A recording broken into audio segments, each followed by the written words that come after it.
Assalamualaikum semua. Diharapkan anda semua berada dalam keadaan yang sihat sejahtera.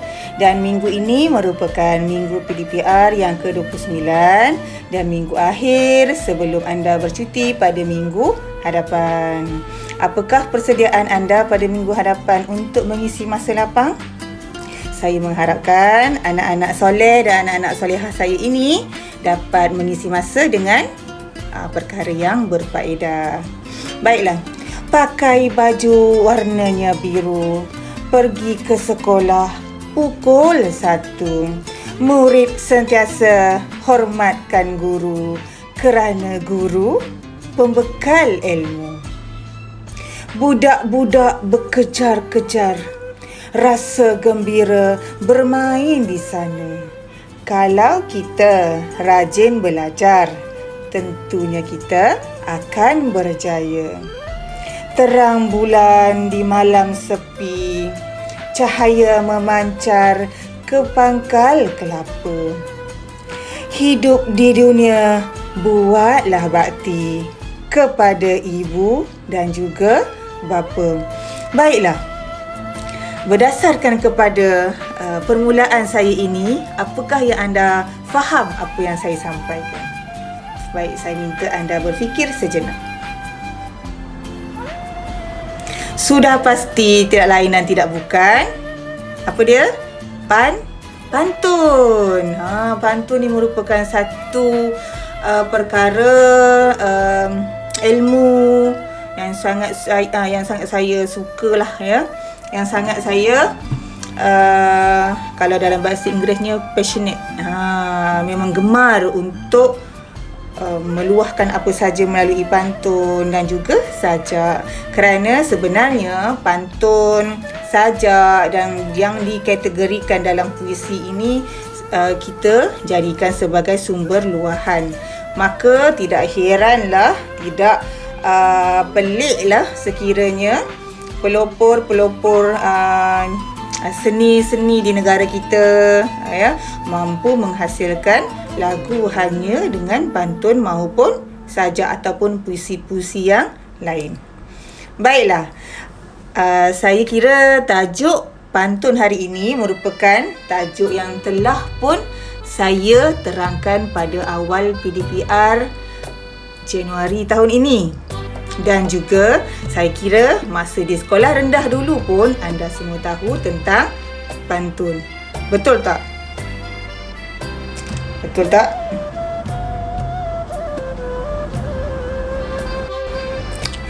Saya kira anda sudah habis fikir, kan? Semua sudah pun belajar ketika di sekolah rendah. Baik, cuma saya sebagai guru anda ingin mengulangkan semula apa yang telah anda pelajari. Baik, cuba kita lihat kepada ciri-ciri pantun. Seperti mana yang telah saya ungkapkan tadi, bacakan tadi ataupun lafazkan pantun tadi. Yang mana ciri-ciri pantun dia ada 4 baris. Ingat 4 baris. Okey, 2 baris adalah pembayang dan juga 2 lagi adalah maksud. Dan jumlah kata tiap baris 8 hingga 12 suku kata. Baris pertama dan kedua disebut apa dia? Pembayang. Baris ketiga dan keempat dipanggil maksud. Dan ciri-ciri sajak ataupun pantun dia ada A, B. Contohnya baris pertama hujungnya I, maka baris ketiga sudah pasti hujungnya juga I. Contohnya pula baris kedua hujungnya A, maka baris yang akhir sekali yang keempat sudah pastinya A. Itu yang dimaksudkan A, B. Bukan maksud A, B itu sudah pasti perkataan ataupun huruf yang di akhir itu A untuk baris pertama. Untuk baris kedua mesti hujung huruf dia B. Tidak ya. Itu memberi maksud kepada anda supaya anda faham. Baris pertama dengan baris ketiga hujung ayatnya, hujung hurufnya mesti sama. Maafkan saya ya. Hujung huruf mesti sama. Baik, saya merasa terpanggil juga untuk memberikan anda pendedahan kepada pantun. Kerana apa, dewasa ini saya lihat generasi muda agak sukar untuk mencipta ataupun membina pantun. Sedangkan pantun adalah suatu benda yang mudah untuk dihasilkan. Namun apa yang saya lihat, pantun-pantun jenaka yang lebih mudah ataupun yang lebih senang untuk difahami berbanding daripada pantun-pantun yang berbentuk ada tema tentang patriotik, tema yang baru ni tentang kemerdekaan, tema ni tentang bagaimana menjadi seorang pahlawan contohnya kan, tema tentang pejuang-pejuang terdahulu. Itu agak sukar generasi kini membina pantun. Namun benda semua boleh dipelajari. Baiklah, jika anda sentiasa mendengar lagu-lagu yang berkumandang di radio maupun di aplikasi media sosial anda ataupun di televisyen, sudah pastinya anda akan merasakan bahawa setiap yang didendangkan oleh penyanyi-penyanyi tersebut dengan suara lunak merdu mereka itu seolah-olah baik-baik pantun yang dilantunkan melalui nyanyian. Ya, sudah pasti, contohnya seperti almarhum Datuk Haji Suhaimi ataupun dipanggil Pak Ngah yang merupakan pencipta lagu bagi penyanyi tersohor kita, Datuk Seri Siti Nurhaliza, dan juga seorang lagi artis yang memang mempertahankan tradisi etnik dari segi nyanyian, iaitu ialah Nurhaliza Idris. Jika kamu lihat lagu-lagu yang dialunkan, lagu-lagu yang disampaikan itu ada mesej tertentu, ya. Kerana apa? Sebenarnya pantun, sajak, gurindam, seloka termasuk dalam kategori puisi adalah tradisi yang digunakanlah ya dalam percakapan seharian, perbualan mungkin orang-orang terdahulu untuk memberi maksud, ya, untuk memberi pengajaran dan maupun kiasan. Maknanya tidak teguran secara terus-menerus. Tetapi generasi kini tidak memahami tentang kiasan, kan. Contoh saya beri di sini ya. Okey, nak masuklah dalam laut tu. Tak dalam pun. Nanti cuma mati je. Sedangkan bahasa-bahasa itu adalah kiasan. Ya, generasi kini tidak memahami erti kiasan dan lebih mudah untuk berkata-kata terus. Tetapi kalau anda lihat dan anda kaji tentang sejarah terdahulu, orang-orang dahulu, orang Melayu ini memang dari dulu lagi terkenal dengan amalan budaya dan sikap yang mementingkan nilai murni, tidak bercakap cara yang tidak baik, lebih kepada sopan santunnya, lebih kepada soal timbang rasa, dengan nada yang rendah, tidak meninggikan suara. Okey, kalau tengok lagu Cindai, lagu Hati Kama yang dinyanyikan oleh Datuk Seri Siti Nurhaliza dan juga kombinasi bersama dengan Nurhaliza Idris, saya yakin dulu ada penyanyi nama Syazliana, ya, memang mengekalkan tradisi-tradisi lagu-lagu etnik untuk memperkenalkan generasi kini. Baiklah, kita cuba dengar lagu almarhum Datuk S.M. Salim menyanyikan lagu Pantun Budi. Kalau menebang si pohon jati, papan di Jawa, aduhai sayang, papan di Jawa dibelah-belah.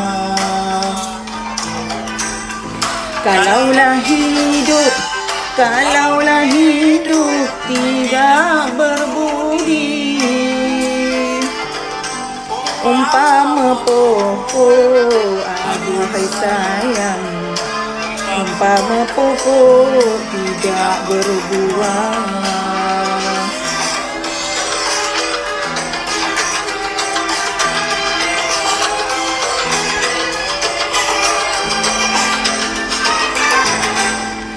Bunga selasih, bunga selasih, si bunga padi,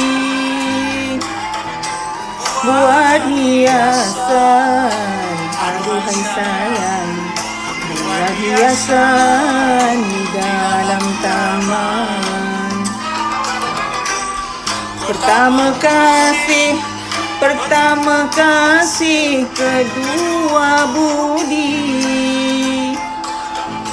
yang mana satu, aduhai sayang, yang mana satu nak diturutkan.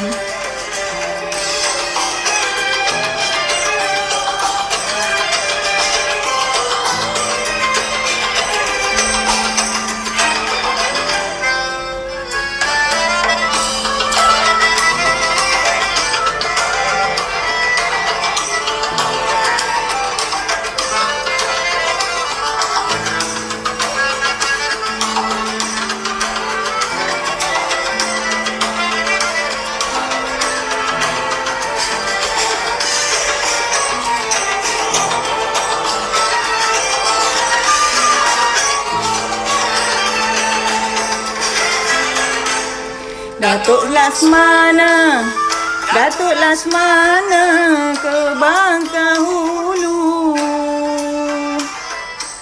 belayar kapal, aduhai sayang, belayar kapal membawa dagang. Bagailah mana kapal nak lalu. Baiklah, cukuplah sekadar itu saja yang saya sumbangkan lagu untuk anda, dan dah pastinya lagu dan juga suara yang lemak merdu itu datangnya daripada anugerah yang Allah hantarkan kepada almarhum Datuk SM Salim. Baik, jika anda dengar setiap baris lirik lagu itu tadi, ya, sebenarnya dia ada mesej yang tertentu. Baiklah, cuba kita tengok. Saya hanya bagi pada rangkap pertama sahaja. Kalau menebang si pohon jati, papan di Jawa, dibelah-belah. Kalaulah hidup tidak berbudi, umpama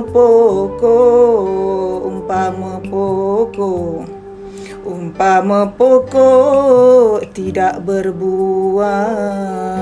Baik, mesej dia apa? Kalau orang tak ada ilmu, ya, kalau hidup juga tidak berbudi, bermaksud ibarat pokok tak berbuah.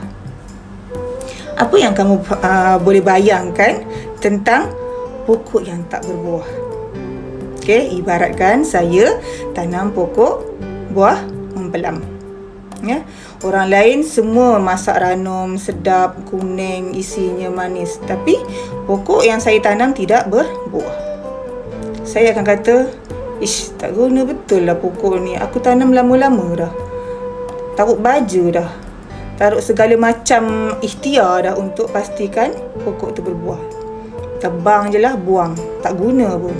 Itulah simbolik dan juga mesej yang disampaikan melalui pantun ke sajak ke yang dijadikan lagu, semata-mata untuk disebarkan kepada generasi mungkin daripada generasi dahulu sehinggalah dibawa kepada generasi sekarang, untuk semua kita ni dapat hadam bahawa dalam lagu-lagu etnik tradisional yang lalu mempunyai mesej yang cukup terbaik, ya, jika nak dibandingkan dengan lagu sekarang. Tetapi lagu sekarang mungkin sesuai dengan generasi masa kini. Generasi saya dah umur 43 tahun ni, kena ikut rentak lah, ya, untuk memahami dan juga menjiwai juga lagu-lagu zaman masa kini. Tetapi tidak meninggalkan pula tradisi-tradisi yang memang merupakan adat yang dibawa oleh masyarakat dahulu. Baiklah, dah menyanyi pun sudah, berpantun pun sudah, kita ingat balik tentang topik dan tema pembelajaran kita dalam bahasa Melayu tingkatan 1.